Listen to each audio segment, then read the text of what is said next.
Welcome back to the DRH show. I'm delighted to have with us today a psychologist with over 35 years of private practice experience. Before that, he worked in diverse settings, including clinics for deaf children, prisons, and substance abuse centers. He's also a published author and clinical trainer. In 2016, he launched the Fix Yourself Empowerment series based on his Process Life program to help readers tackle life's challenges. Faust Ruggiero, thanks for joining us today. Dennis, thanks so much for inviting me. It's a pleasure to be here with you. Okay. Now, Faust, some people might have already seen your previous interviews because I understand you've done this a number of times. But for the benefit of viewers of the DRH show, could you just tell us a bit about your background, your trajectory in life, and how you ended up doing what you're doing? Sure, absolutely. Yeah, I've been doing this for a long time, and I was that person who, as a kid, everyone came to, and I just love being around people. I find people fascinating. So it was something that was a natural for me to go into. I worked in clinics and, as you said, prisons with deaf kids, substance abuse centers, certified in addiction. So I just really took it and ran with it. So now I'm been doing this since 1979, and I'm still going, still have a private practice. And now, of course, the books and what we're doing with the program now. So it's been a long ride, but a really fascinating one for me. So let's talk about your book in detail. So as I've mentioned, it's a series, the Fix Your Anger Handbook. So could you share to us what inspired this book and how it fits into the broader series? Absolutely. The first book was the Fix Yourself Handbook, and that was 36 chapters, all different kinds of problems. As we went through the pandemic and people were becoming so anxious and depressed, the next two books we went into were one on anxiety and one on depression. When we came to the fourth book, it was evident that the world is becoming a bit of an angry place and people are struggling with anger.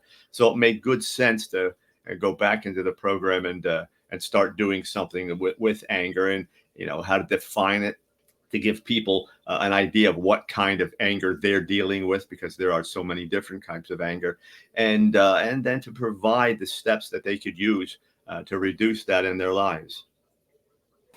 And to talking about reducing anger, especially the impact it has in someone's lives, I suppose it's important for us to identify the nature of anger. So, do you think, Faust, this just an emotion, or does it go deeper than that?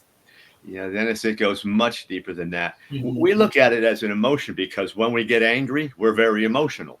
But mhm. there are physical parts of this. For some people, that's just the way their bodies are wired. There are parts of it that work with neurotransmitters and how it stimulates the brain. There are so many undercurrents of anger. It's not just a person that hears something or someone says or does something and they react. For some people, it's just a way of that it's constantly working with their bodies, the way their minds are working. When your mind is thinking angry thoughts every day, then you have the catalyst for what will turn into angry action. Now, Faust, you've already established that anger is an emotion. Now, could it also be considered as a form of mental health issue, or is it more of a natural response to everyone experiences? I mean, um, we would hardly have someone who hasn't experienced this kind of emotion.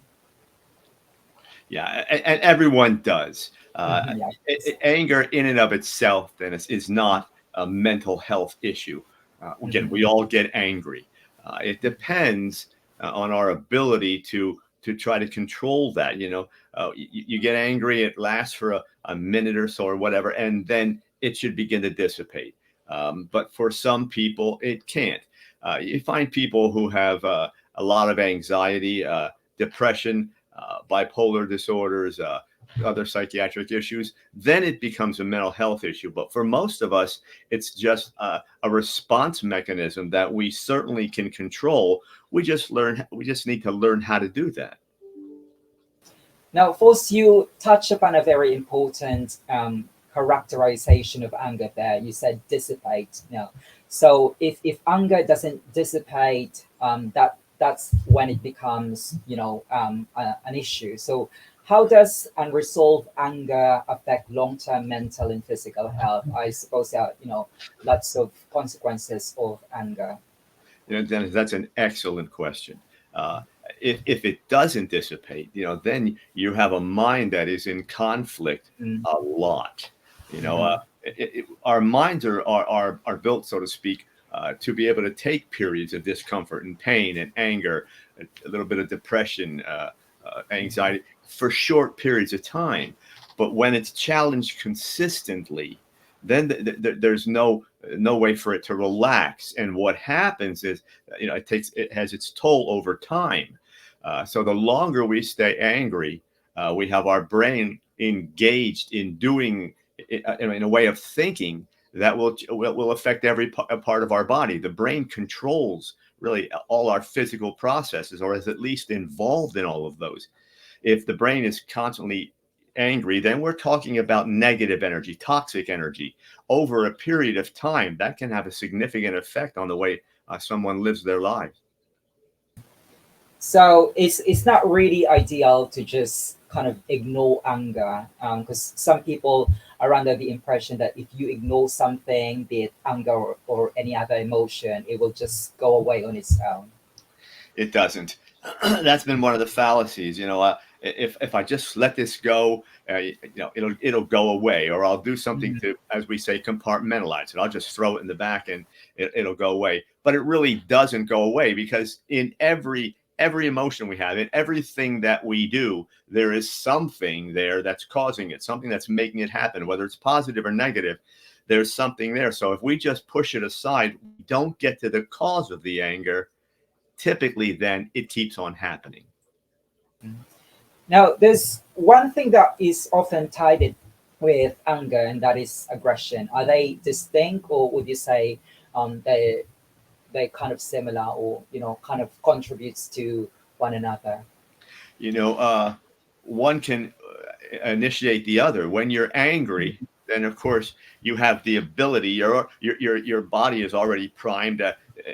It's accelerated. It's intense. Mm, So you're really primed to become aggressive. For some people, however, they're aggressive all the time. So that can actually prime you to become angry, because you're always in a mode that has you pushing forward and trying mm. to arrive at some type of a goal or some type of a strategy that your mind is focusing on. So it leads into the way we deal with this properly is to learn how to reduce that acceleration process in the body.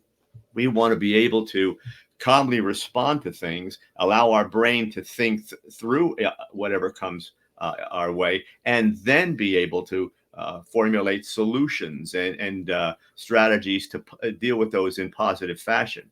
So, the longer we give our mind time to think, typically the less angry we're going to get. Absolutely. And of course, so some people would argue that aggression is actually just your way of venting out your anger. So, would you say, Force, that venting anger actually helps to release it? And I'm not saying that you have to be aggressive when you vent out your anger, but would you say that we really have to vent out your anger, or sometimes, it will just make things worse? And it's a great question. What happens with people is we wait till we get really angry, then we're going to vent. But if instead we build venting portions into our life, for example, sports, you go and work out, you can even practice yoga or prayer or whatever else works for you. Something that's going to allow you to calm down a bit and get that energy that causes anger out of your system, at least reduce it. And it's always part of the program. We call them coping devices. It's always part of the program. It's not the end of the program. It's not something that's going to make it all better, but it is part of the program. Let's get the body so that it's not holding on to so much aggression, where the nervous system isn't reacting in such an intense fashion. And sometimes that starts with diet and getting things like caffeine and all the accelerants out of your system, eating properly, exercising, getting sleep, all those types of things. Then we go into cognitive things and the way your brain thinks and allowing you to think before you emote. There's a whole training program and it works very, very well. Now, talking about that, because you've been in this business of helping people manage their emotion, particularly anger. So, based from your experience, force, can a person prone to anger or aggression change, or will they always struggle with anger? They certainly can change. Dennis, the Mhm. brain is an adaptive organ. It will respond to what we give it. When you think about it, the very fact that someone is angry much of the time tells you that that's the training program they gave the brain. They've been doing this for so long, the brain adapted, knows how to use it, and quickly goes into an angry mode. If we reverse that and get the body healthier, give the emotions some time to relax before, and let our brain kind of catch up and think through things, we're training our brain to do things in a different way. And certainly there's almost always a reduction in anger associated, unless there is a mental health component, not necessarily the anger, other mental health issues. Then sometimes that's going to take a little longer. What about force those childhood experiences? Do they influence how we manage anger as adults? They do. Anything unresolved in our lives is going to Mhm. stay with us. So, I call them undercurrents. I call them things that can stimulate the brain to go into those angry modes of thought. And oftentimes what happens is something happens that makes us feel angry, and that will then quickly connect back to those old traumas. So what it does is you get angry, it kind of goes back and grabs an old issue and it intensifies the anger. So we always want to go back and look at pain and trauma and other things, people leaving us, abandonment and abuse issues and things like that. We want to get all those things addressed also. So that's part of the program, going back and getting those undercurrents that can activate the anger process. Mhm. And what about societal and cultural factors? Do they help in shaping how we express and experience anger? I think there's a good example of this. Just a few weeks ago, there was a series of riots and protests here in Britain, and they said that social media played a role in prompting people to protest. What's your take on that, False? Absolutely. We are plugged in, particularly Mhm. with the way the world works with social media, with all the information processing systems we have, AI getting so much more prominent. We are plugged into a social way of living. So what happens is if it's not just one episode, okay, maybe in a week in Britain or even in this country where we're seeing mass shootings, uh, it's not just one or two episodes. It's the constant influx of that information. It's watching these violent scenes, having the social media influencers, if you will, constantly push aggressive agendas forward. It's a training program for the brain again. The longer we do it, the more often we do it, the more inclined we can be to follow whatever it is that those people are putting out there. Now, can anger be a positive force in someone's life? I'm sorry again. Can anger be a positive force in someone's life? It's not anger, assertiveness. If it's Mhm. positive, then certainly. Anger sometimes can push someone to do some things, and maybe it works out okay. But what really happens is we interpret it as something that well, that really gets us going. But what happens with anger on the physical level is that it increases adrenaline production. So it's almost like that cup of 2 or 3 cups of coffee in the morning and say, man, I get up and that's when I start to get going.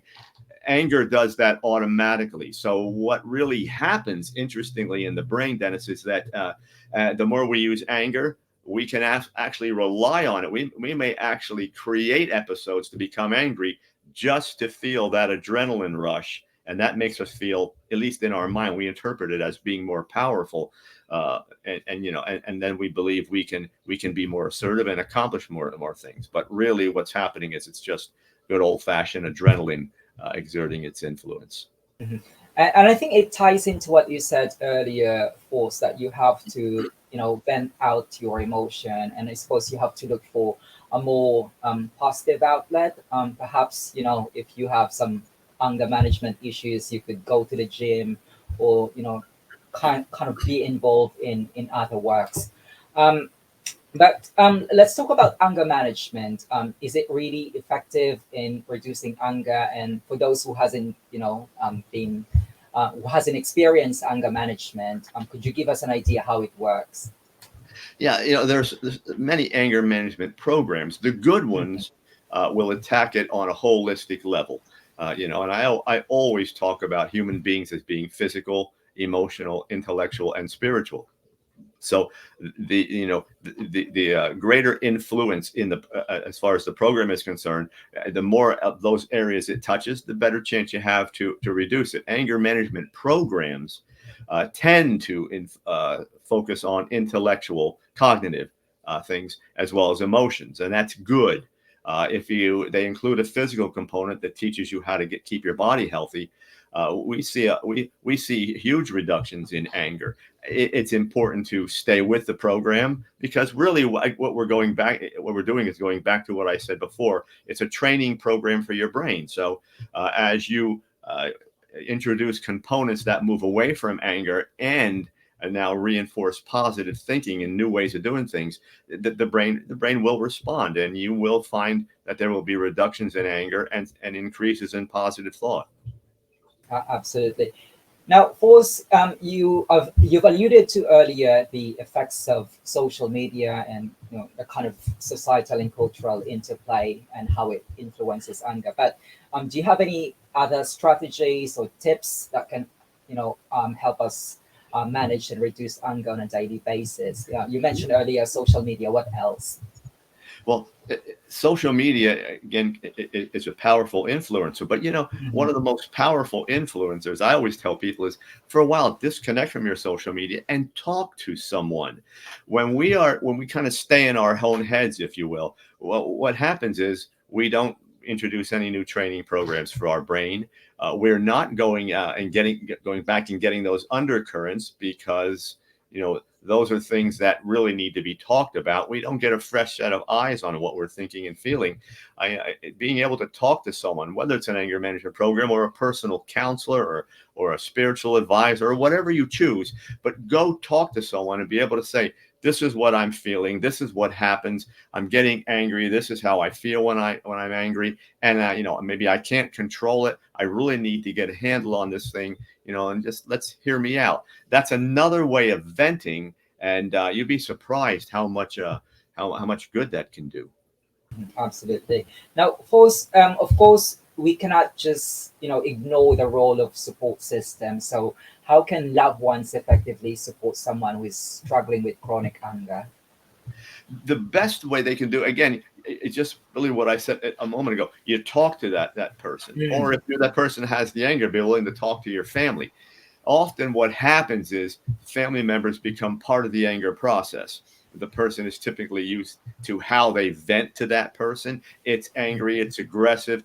Other people may be dealing with anger in the family themselves. So now, you have that person doing something and the other person responds with anger, and then you have the blow up in the house. The best thing I tell family members to do is to be able to say, look, here, this is what I'm observing. These things happen and you react this way. And then you may stay angry for a long time, or it may be just a rapid explosion and then you blow up.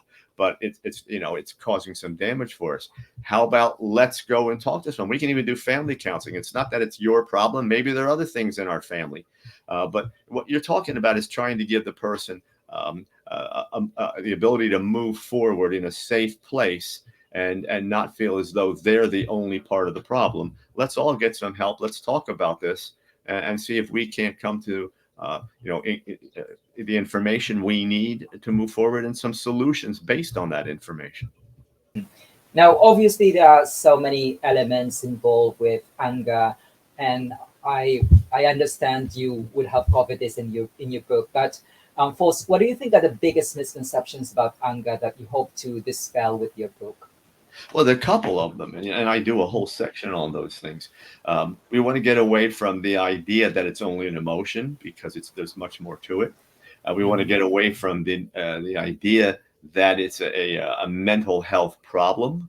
It is, it can cause increases in mental health concerns, but it is not in and of itself a mental health concern. And the other part that I think is very important to dispel is what some people will, it's that old adage that people will say, once angry, always angry. That is not the case. You can change this. You have to be willing first to admit that you have anger, identify what kind of anger it is, where it's coming from, and then be willing to get some help for it. And life gets much better if you're willing to do that. Now, Faust, I'd like to wrap up this conversation as I always do with some quick fire, light-hearted questions. So I've got three for you. First one is, what were you afraid of as a child? I think as a child, for me, the greatest fear was failing. You put yourself out there, all eyes are upon you, and what are you going to do with that? So for me, what I did, and I didn't even realize this, as a young person, I took on uh, some less threatening kinds of situations. Took a chance on some things here and there, realized that I could do things, and then began to step up the program, if you will. But it's that was the first thing for me. How do I go forward with this, feeling that I might not succeed, it might be in the public eye, and you might get ridiculed. I mean, that's a thought that a lot of kids have. Mhm. And what is your favorite word in another language? In another language, yeah, for me, it's always love. It's always whether we call it amore in Italian or whatever. It's always that because it's in my mind and in my life how I live my life. I want to get people to the point that they understand what that concept is all about and how to arrive at that for themselves. And if you hadn't been a psychologist, what would you have pursued in your life? If it wouldn't be this, it would probably be doing film directing primarily. That was something that was what I wrestled with when I was young. Though it seems pretty clear psychology and dealing with people, but I also like that part of it. But I knew I'd be much better at what I'm doing now.